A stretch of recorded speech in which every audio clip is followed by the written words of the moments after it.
Hello everyone, I hope you are doing great. Let's try to create this. You see, it's looking very great in PowerPoint. It's the contrast that each video has, make it perfect for you. Okay, let's try. At first, we need to add a new slide. In the blank slide, you can format background, and from here, you can change the color to the color you want and then apply it to all. Okay, we need to create these two things. These two things are just two rectangles, but with a different. They have shadows.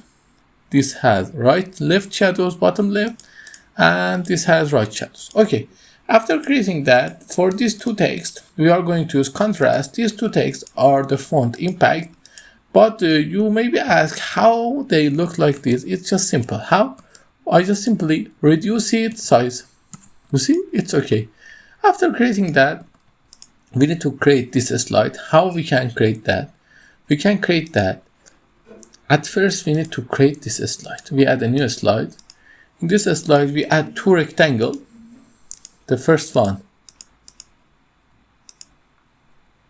from 0 to here and 0 to here. Reduce it in size a little.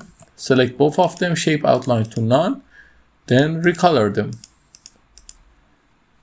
Black and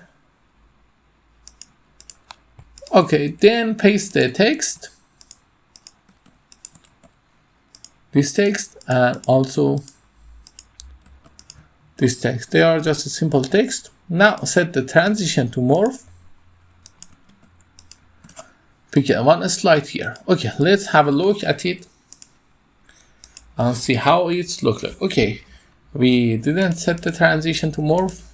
Let me set. Okay, now let's have a look. You see, it's looking pretty amazing. And you can also make it to come here one by one by only opening one of the slides, like here. You can make the transition to look like this. If you like this video and this kind of videos, don't forget to like and subscribe and have a nice time.